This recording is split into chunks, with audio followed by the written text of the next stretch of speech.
आरती श्रीवास्तव है। मैं स्वागत करती हूँ आप सभी का अपने ई लर्निंग प्लेटफॉर्म पर, मुफ्त शिक्षा पर। जैसा कि आप सभी जानते हैं कि हमारा प्लेटफॉर्म आपको डे टू डे अलग अलग सब्जेक्ट से रिलेटेड एजुकेशन प्रोवाइड करवाता है, अलग अलग सब्जेक्ट से रिलेटेड वीडियो प्रोवाइड करवाता है। वैसे ही मैं आपके लिए लेकर आई हूँ आज हिंदी क्लास का 10th क्लास का फर्स्ट चैप्टर। ठीक है, साथ ही फ्रेंड्स मैं आपको बताना चाहूँगी, आप सभी जानते हैं हमारा मुफ्त शिक्षा channel free of cost education provide करवाता है। जैसे कि कोई पेरेंट्स होते हैं, एजुकेशन तो स्कूल में तो भेजते हैं बट कोचिंग नहीं दिलवा पाते। कभी किसी का फाइनेंशियल इशू है, किसी का कुछ और इश्यूज होते हैं, उससे बचने के लिए हमारा एम है, हमारे मुफ्त शिक्षा प्लेटफॉर्म का एक एम है कि वो अलग अलग सब्जेक्ट से कोचिंग से बचने के लिए, फीस से बचने के लिए वो हमारा प्लेटफॉर्म यूज़ करके अपनी पढ़ाई कंटिन्यू कर सकते हैं, अपनी पढ़ाई से वंचित नहीं होंगे। इसी से आपको ये चैनल आप अलग अलग स्टूडेंट से या अपने दोस्तों से, रिश्तेदार से शेयर कर सकते हैं ताकि हमारे प्लेटफॉर्म का यूज़ आप लोग अच्छे से तरीके से कर पाएँ। तो चलिए फ्रेंड्स, हम अपना फर्स्ट चैप्टर 10th क्लास का स्टार्ट करते हैं। फर्स्ट चैप्टर है सूरदास। जैसा कि आपने पीछे थंबनेल देख लिया होगा, सूरदास। हम इस चैप्टर के कुछ इंपॉर्टेंट क्वेश्चन करेंगे एमसीक्यू के तरीके से, जिससे कि आपको प्रिपरेशन करने में, जैसे कि सभी को पता है सीबीएसई बोर्ड आने में ज़्यादा टाइम बचा नहीं है, इसीलिए आप सूरदास एमसीक्यू क्वेश्चन, कुछ मोस्ट इंपॉर्टेंट क्वेश्चंस हैं, आप उसकी प्रिपरेशन अगर अपने सब्जेक्ट से अपने पेपर के लिए कर लेंगे तो आपको दिक्कत नहीं होगी अपने चैप्टर वाइज रिवीजन करने के लिए। तो चलिए हम फर्स्ट क्वेश्चन की तरफ चलते हैं। हमारा फर्स्ट क्वेश्चन है, पद कविता के कवि कौन हैं? पद कविता के कवि कौन हैं? पद तो आपने सुना ही होगा, पद कविता किसने लिखी है, और इस चैप्टर को आपने बहुत अच्छे से पढ़े होंगे। ठीक है, तो इसके कवि कौन है? तुलसीदास, सूरदास या नागार्जुन या ऋतुराज? आप इन चार ऑप्शन में से आप कमेंट बॉक्स में कमेंट करके बताइए कि इनमें से चार ऑप्शन में से कौन से हैं। आई होप आपने अच्छे से चैप्टर अगर रिवाइज किया होगा तो आपको अच्छे से इसका आंसर पता होगा। तो चलिए फ्रेंड्स, आप आंसर बताइए, मैं वेट कर रही हूँ आप लोगों का।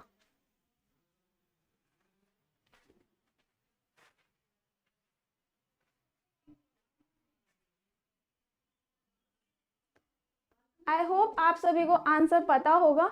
अगर नहीं पता है तो कोई दिक्कत नहीं है, मैं आपको बता देती हूँ। इसका सही आंसर है तुलसीदास। ठीक है, उन्होंने ये कविता लिखी थी। इसके कवि तुलसीदास हैं। ओके फ्रेंड्स, आई होप आपको आंसर क्लियर हुआ होगा। सेकंड क्वेश्चन की तरफ चलते हैं। बड़भागी किसे कहा गया है? सूरदास के चैप्टर में बड़भागी मतलब होता है जिसका मन चक्री की तरह होता है, ना इधर होता है ना उधर, उसे एक पर्टिकुलर चीज का नहीं पता होता कि उसे करना क्या है, इसीलिए बड़भागी उसे कहते हैं। तो आप इसका आंसर बताइए, बड़भागी किसे कहा गया है? सूरदास के चैप्टर में बड़भागी किसे कहा गया है? उद्धव को, कृष्ण को, गोपियों को, या इनमें से कोई नहीं? चलिए फ्रेंड्स, जल्दी जल्दी कमेंट बॉक्स में आंसर करके बताइए, इस चैप्टर में बड़भागी किसे कहा गया है? बहुत इजी चैप्टर है। वैसे तो सभी कहते हैं हिंदी बहुत इजी है, बट हिंदी जितनी इजी है उतनी लेंथी भी है, बट समझने में अगर आप अच्छे से रिवाइज करोगे तो आपको ये चैप्टर बड़ा मजेदार भी है। तो आप जल्दी जल्दी आंसर बताइए, बड़भागी किसे कहा गया है? चलिए मैं बताती हूँ आपको, जिसका आंसर आया है वो अच्छी बात है। मैं आपको इसका आंसर बताती हूँ। बड़भागी इस चैप्टर में उद्धव को कहा गया है। उद्धव एक ऐसा व्यक्ति है, इसमें कृष्ण की लीला बताई गई है। उद्धव एक ऐसा व्यक्ति है जो कृष्ण के प्रेम से मतलब वंचित है। जैसे गोपियां, इसमें जो ये गोपियां हैं, ये कृष्ण से बहुत ही ज्यादा प्रेम मन लगा बैठी हैं, इनका मन चुरा लिया है कृष्ण ने, बट उद्धव इस चीज से विमुख है। तो गोपियों को ये लगता है कि ये बड़भागी है, अपने ज्ञान के चलते वो जो गोपियां ये विरह सहन कर रही हैं, वो उद्धव वंचित है उस चीज से। ठीक है, तो इसका आंसर है उद्धव को। चलिए थर्ड क्वेश्चन की तरफ देखेंगे। कृष्ण द्वारा चुराई गई अपनी किस वस्तु को गोपियां वापस लेना चाहती हैं? इसमें मेन पॉइंट है कृष्ण द्वारा चुराई गई अपनी किस वस्तु को गोपियां वापस लेना चाहती हैं। इसके मेन पॉइंट ये है, अगर आपने अच्छे से इस चैप्टर को रिवाइज किया होगा तो इस क्वेश्चन का आंसर बहुत ही इजी है। कृष्ण द्वारा, जैसा कि मैंने पिछले क्वेश्चन में आपको अच्छे से क्लियर कर दिया है कि गोपियां किस चीज से परेशान है, किस चीज को कृष्ण से वापस लेना चाहती हैं और क्यों लेना चाहती हैं। चलिए फ्रेंड्स, आंसर बताइए जल्दी जल्दी।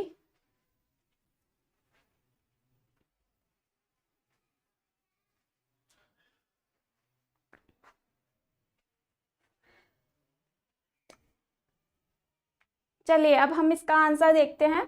कृष्ण द्वारा चुराई गई अपनी किस वस्तु को गोपियां वापस लेना चाहती हैं? इसका सही उत्तर है मन। वे मन कृष्ण से इस प्रकार लगा रखा है उन्होंने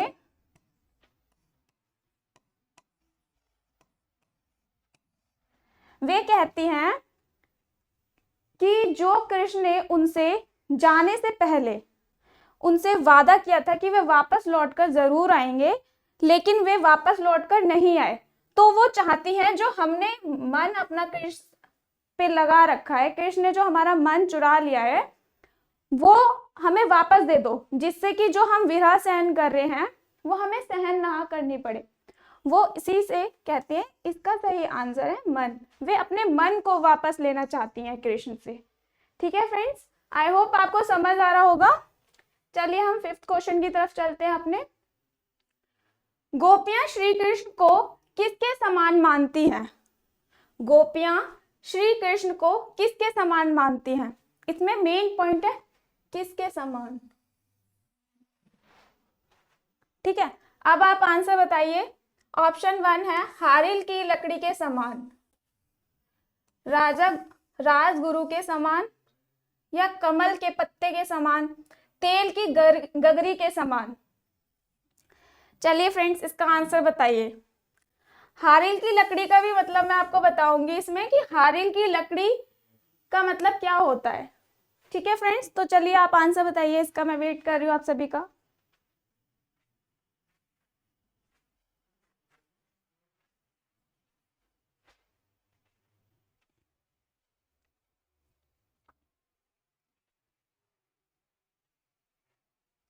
आई होप आप सभी ने आंसर अपना सोच लिया होगा। ठीक है, कमेंट बॉक्स में कमेंट करके जरूर बताइएगा। इसका सही उत्तर है हारिल की लकड़ी के समान। हारिल की लकड़ी के समान गोपियां श्री कृष्ण को किसके समान मानती हैं? हारिल की लकड़ी के समान। हारिल एक पक्षी है, वो अपना पूरा जीवन, मतलब अपना पूरा जीवन एक हारिल की लकड़ी के ऊपर, मतलब एक होता है ना कि बिल्कुल उसके ऊपर इंडिपेंड, हम कहते हैं इंडिपेंडेंट, तो लेकिन वो एक लकड़ी के ऊपर है, लकड़ी के भरोसे अपना पूरा जीवन व्यतीत करता है। ठीक है, हारिल उसी के समान श्री कृष्ण को किसके समान मानते हैं? गोपियां श्री कृष्ण को उसके प्रेम को उसी के समान मानती हैं कि हमने श्री कृष्ण के ऊपर अपना पूरा जीवन न्यौछावर कर दिया। जिस प्रकार से हारिल की लकड़ी, हारिल पक्षी अपना एक लकड़ी के ऊपर अपना जीवन न्यौछावर कर देता है, वैसे ही वे कृष्ण को भी मानती हैं। ठीक है फ्रेंड्स, चलिए हम नेक्स्ट क्वेश्चन की तरफ चलते हैं अपने। नेक्स्ट क्वेश्चन है, तीनही ले सोपो पंक्ति में किसकी ओर संकेत किया गया है? तीनही ले सोपो पंक्ति में किसकी ओर संकेत किया गया है? फर्स्ट ऑप्शन है जिनका मन चक्री के समान चंचल है।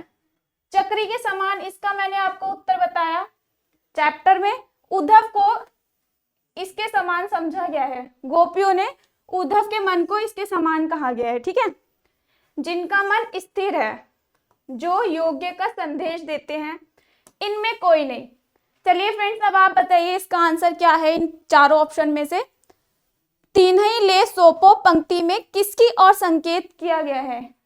चलिए फ्रेंड्स, बताइए जल्दी जल्दी अपना आंसर कमेंट बॉक्स में कमेंट करके।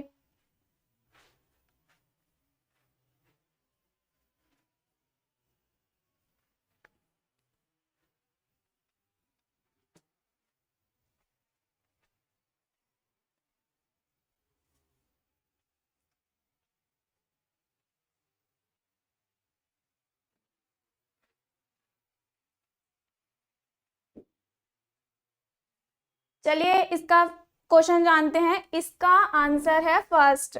जैसा कि मैंने आपको सेकंड क्वेश्चन में बताया था कि उद्धव को गोपियों ने इसके समान माना, उसके मन को इसके समान कहा है। ठीक है, तो तीनही ले सोपो पंक्ति में किसकी और संकेत किया गया है? ये जो पंक्ति है ना, इसका मतलब यही है जिनका मन चक्री के समान होता है, चंचल होता है, एक जगह स्थिर नहीं रहता, अस्थिर होता है। ठीक है फ्रेंड्स, चलिए नेक्स्ट क्वेश्चन की तरफ चलते हैं। गोपियों द्वारा उद्धव को बड़भागी कहने का क्या कारण है? उद्धव को बड़भागी कहने का क्या कारण है? गोपियां उन्हें बड़भागी क्यों कहती हैं? इसका ऑप्शन मैं आपको बताती हूँ। कृष्ण के प्रिय सखा होना, कृष्ण के समीप रहकर भी निर्गुण की बात करना, उद्धव का अत्यंत ज्ञानी होना, इनमें सभी। चलिए फ्रेंड्स, इसका आंसर बताइए जल्दी जल्दी कमेंट बॉक्स में कमेंट करके।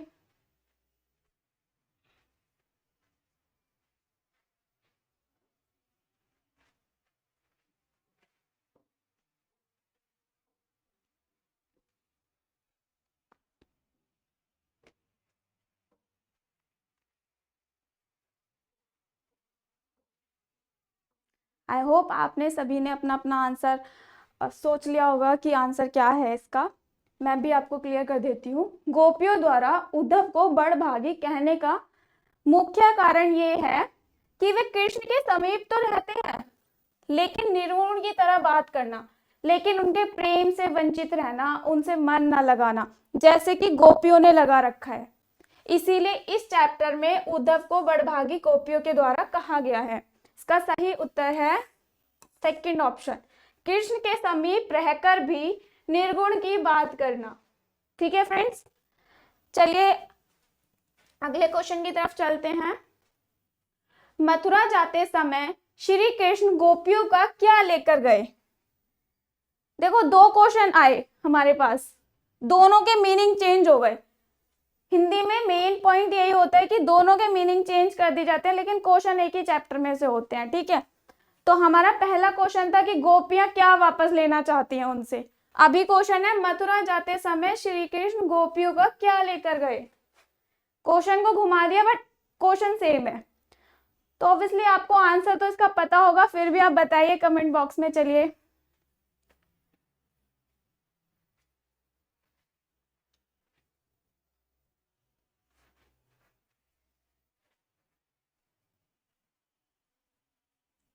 चलिए फ्रेंड्स, इस क्वेश्चन को ज्यादा टाइम नहीं लगाते हैं, क्योंकि आपको ऑलरेडी इसका आंसर पता है, क्योंकि सिर्फ क्वेश्चन घुमा दिया गया है, आंसर सेम है।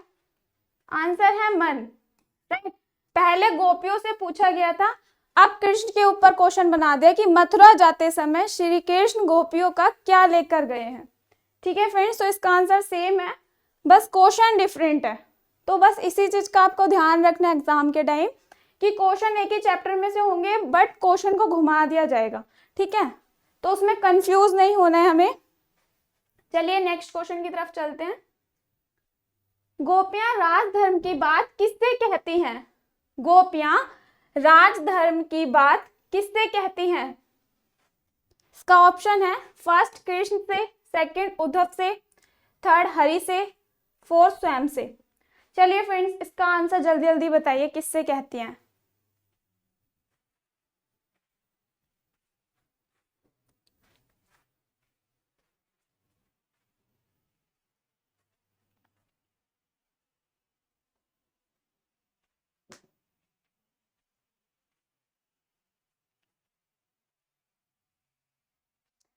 चलिए, गोपियां राजधर्म की बात किससे कहती हैं? गोपियां राजधर्म की बात उद्धव से कहती हैं। का सही ऑप्शन है सेकंड ऑप्शन, उद्धव से कहती हैं गोपियां। ठीक है फ्रेंड्स, चलिए नेक्स्ट क्वेश्चन की तरफ चलते हैं। गोपियों के अनुसार राजा का धर्म क्या होना चाहिए? गोपियों के अनुसार राजा का धर्म क्या होना चाहिए? फर्स्ट ऑप्शन है राजा किसी भी स्थिति में प्रजा को नहीं सताता है, प्रजा को, सेकंड ऑप्शन है प्रजा को दुखी नहीं करता है, थर्ड ऑप्शन है प्रजा की रक्षा करता है, फोर्थ है इनमें सभी। बताइए जल्दी जल्दी इसका आंसर।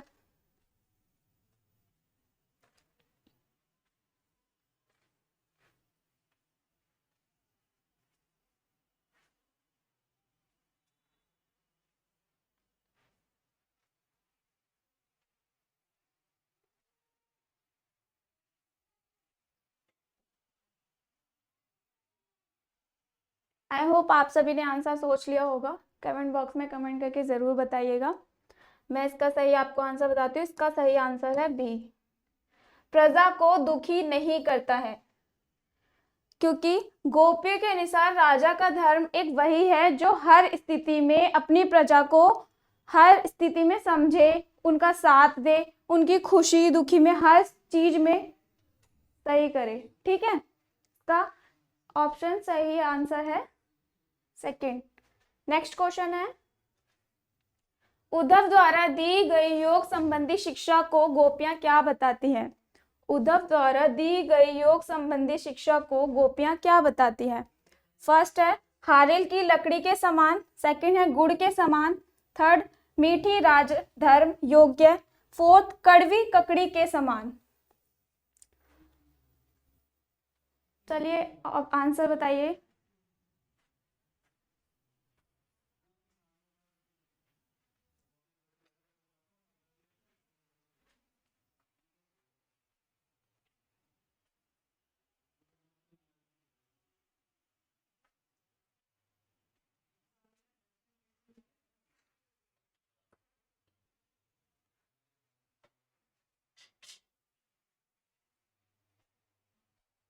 चलिए इसका फ्रेंड्स आंसर जानते हैं। उद्धव द्वारा दी गई योग्य संबंधी शिक्षा को गोपियां क्या बताती हैं? सही उत्तर है इसका कड़वी ककड़ी के समान। क्योंकि वे हर चीज से विमुख है, सिर्फ उन्हें ज्ञान की बातें आती हैं, अदरवाइज और कुछ भी नहीं जानते हैं। वो ये सोचते हैं सिर्फ हमारे पास एक ज्ञान ही होना चाहिए और कुछ भी नहीं। इसीलिए गोपियां कड़वी ककड़ी के समान उद्धव की योग की शिक्षा को बताती हैं कि उन्हें गुरूर है, बहुत ज्यादा अहंकार है उस चीज पर। तो चलिए फ्रेंड्स नेक्स्ट क्वेश्चन की तरफ चलते हैं हम। हमारा नेक्स्ट क्वेश्चन है, गोपियां कृष्ण के प्रेम में किस प्रकार डूबी रहती हैं? गोपियां कृष्ण के प्रेम में किस प्रकार डूबी रहती हैं? फर्स्ट ऑप्शन है जैसे चींटियां गुड़ से चिपक जाती हैं, सेकंड ऑप्शन है पत्तों की भांति, थर्ड है अनुभूति की भांति, फोर्थ है इनमें कोई नहीं।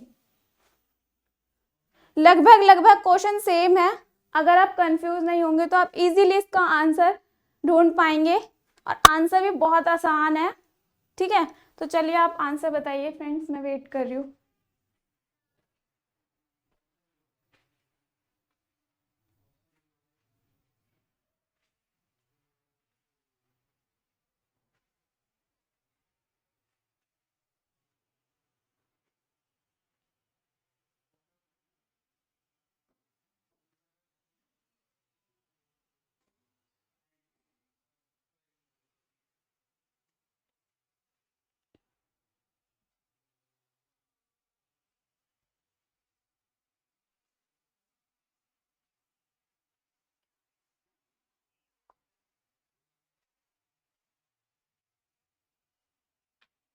इसका सही उत्तर है जैसे चींटियां गुड़ से चिपक जाती हैं। जैसे चींटियां गुड़ से चिपक जाती हैं, क्योंकि उन्होंने कृष्ण को अपने पूरे जीवन को न्यौछावर करने का वो होता है ना, निर्णय ले लिया कि हमें पूरा जीवन इसी चीज के साथ रहना है। तो वो उसी के समान समझती हैं, उसी के समान डूबी रहती हैं। ठीक है फ्रेंड्स, चलिए नेक्स्ट क्वेश्चन की तरफ चलते हैं हम। गोपियों ने उद्धव की तुलना किससे की है? गोपियों ने उद्धव की तुलना किससे की है? फर्स्ट ऑप्शन है कमल के पत्तों से, सेकंड ऑप्शन है तेल के गागर से, गुड़ के समान, या फोर्थ ऑप्शन है फर्स्ट या सेकंड, दोनों, कमल के पत्तों से भी तेल के गागर से भी। अब आप बताइए इसका आंसर सही क्या है?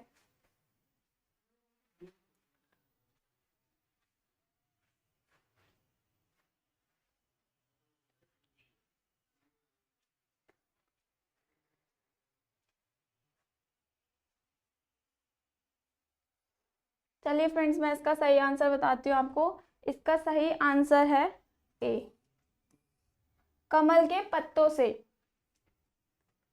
चलिए फ्रेंड्स नेक्स्ट क्वेश्चन की तरफ चलते हैं। हमारा नेक्स्ट क्वेश्चन है, गोपियों के अनुसार श्री कृष्ण ने किस मर्यादा का पालन नहीं किया? श्री कृष्ण ने किस मर्यादा का पालन नहीं किया? इसमें मेन पॉइंट है मर्यादा। फर्स्ट ऑप्शन है प्रेम की मर्यादा, सेकंड है लोक लाज की मर्यादा, थर्ड है सामाजिक मर्यादा, फोर्थ है इनमें सभी। चलिए अब आप बताइए इसका आंसर।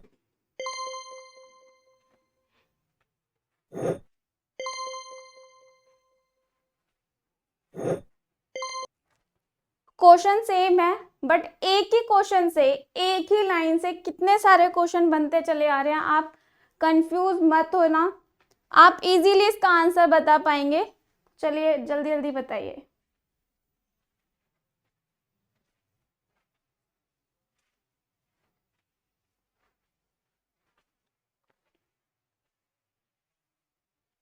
चलिए इसका आंसर बताती हूँ मैं आपको। सही आंसर क्या है, आप अपना अपना मैच कर लीजिएगा। इसका सही आंसर है प्रेम की मर्यादा।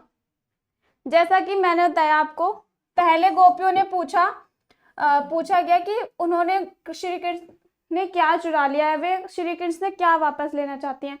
फिर सेकंड क्वेश्चन आया हमारा, श्री कृष्ण जाते वक्त गोपियों का क्या चुरा ले गए।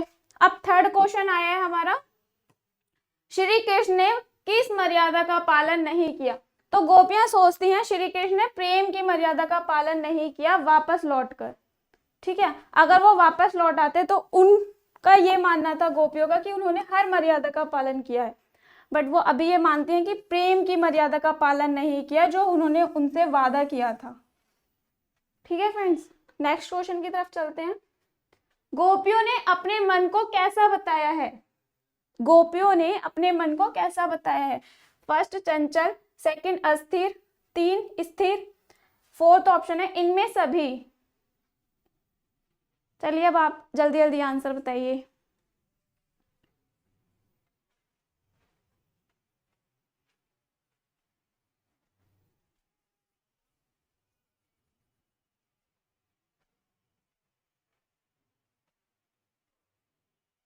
चलिए इसका सही आंसर मैं आपको बताती हूँ। इसका सही आंसर है स्थिर, क्योंकि गोपियों का मन स्थिर है, अस्थिर नहीं है। अस्थिर उसे कहते हैं, जो इसमें ऑप्शन आया था ना, मन चक्री के समान है, वो मन उद्धव का है। स्थिर है इनका मन, गोपियों का मन, कि वो एक ही चीज पर डिपेंड है। श्री कृष्ण से अगर उनका लगाव है तो है, मतलब ये नहीं है कि उद्धव का है कि कभी ज्ञान की बातें करना, कभी इधर उधर की बातें करना, कुछ भी अलग अलग टॉपिक से रिलेटेड बात करते हैं तो वो ये सोचती है इसका मन तो मन चक्री के समान है, लेकिन उनका मन स्थिर है, वो एक ही चीज के ऊपर डिपेंड है। नेक्स्ट क्वेश्चन है, कमल के पत्ते व जल का उदाहरण निम्नलिखित में से किसके लिए प्रयुक्त हुआ है?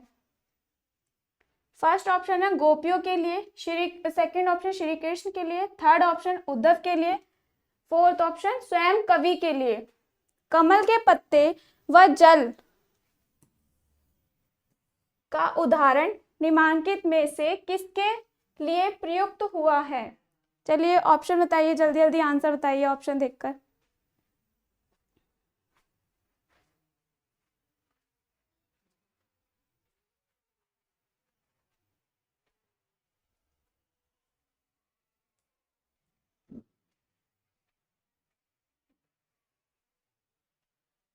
चलिए इसका आंसर देखते हैं हम। इसका सही आंसर है सी, उद्धव के लिए। ठीक है फ्रेंड्स, चलिए नेक्स्ट क्वेश्चन की तरफ चलते हैं। हारिल पक्षी से किसकी तुलना की गई है? हारिल पक्षी से किसकी तुलना की गई है? ये देखिए फ्रेंड्स, हारिल पक्षी से सेकंड क्वेश्चन आपके उसमें आया है। फर्स्ट ऑप्शन है कृष्ण की, सेकंड है गोपियों की, थर्ड ऑप्शन है उद्धव की, फोर्थ ऑप्शन है ब्रजवासियों की। ब्रजवासियों मतलब अपने शहर के लोगों की। ठीक है, तो चलिए जल्दी जल्दी आंसर बताइए।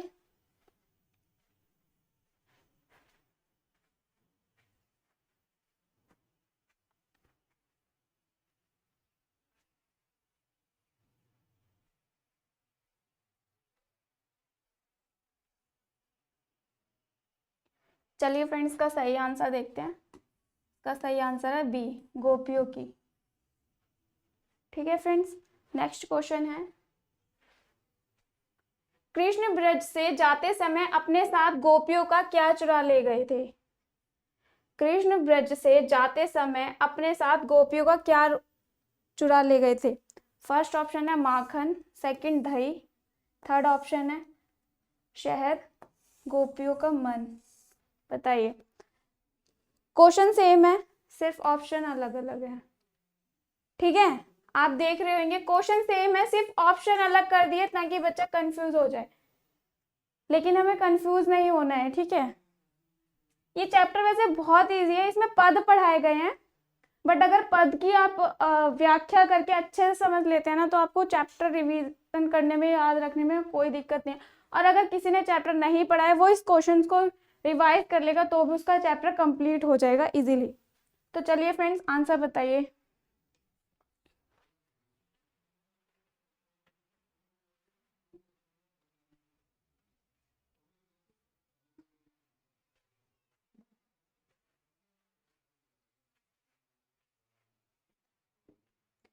चलिए इसका आंसर देखते हैं। इसका आंसर है गोपियों के मन। गोपियों का मन। जैसा कि मैंने आपको बताया, सेम है क्वेश्चन, सिर्फ ऑप्शन चेंज कर दिए।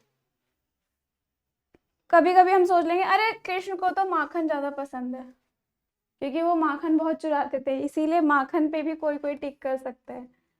बट कंफ्यूज नहीं होना है, गोपियों के का मन चुरा के लेकर गए थे। ठीक है, नेक्स्ट क्वेश्चन है हमारा, सूरदास का जन्म कब हुआ? सूरदास की जब आप जीवनी पढ़ेंगे, उनका परिचय पढ़ेंगे, तो आपको ये सबसे मेन पॉइंट याद करने वाला है कि सूरदास का जन्म कहाँ हुआ था, कब हुआ था, कैसे हुआ था, उन्होंने क्या क्या डिग्रियां करी थी। ये सब आपको जीवन परिचय पूछे जाते हैं। ठीक है, तो आप किसी भी कवि की एक जीवनी जरूर याद करके जाइएगा। चलिए अब आंसर बताइए। सन 1448 में, सन 1468 में, या सन 1478 में, या सन 1458 में? चलिए इसका जल्दी जल्दी आंसर बताइए।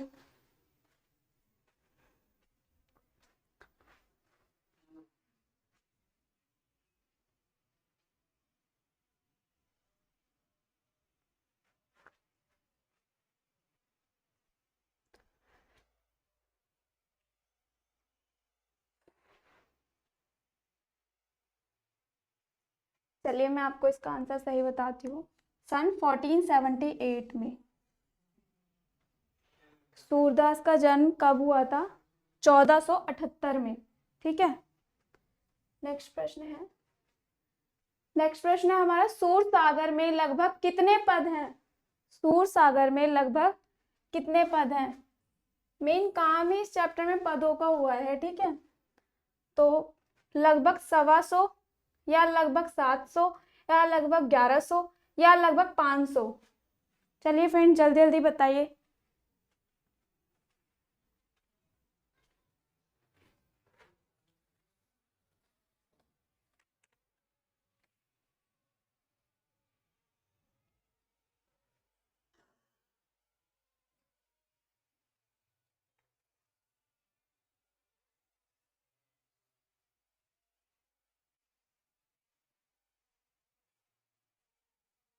चलिए इसका सही आंसर देखते हैं हम। इसका सही आंसर है 500, लगभग 500।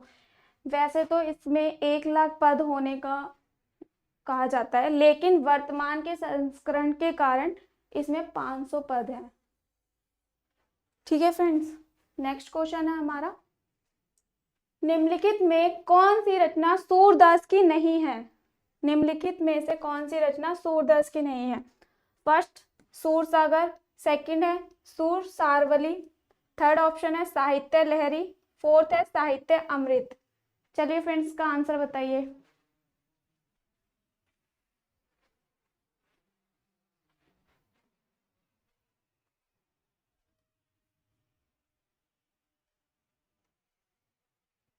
ये हमारे चैप्टर का लास्ट क्वेश्चन है।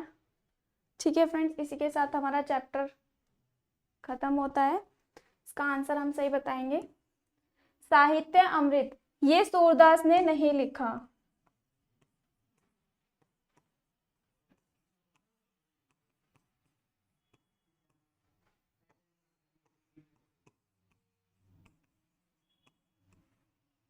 ठीक है फ्रेंड्स, ये सूरदास ने नहीं लिखा है।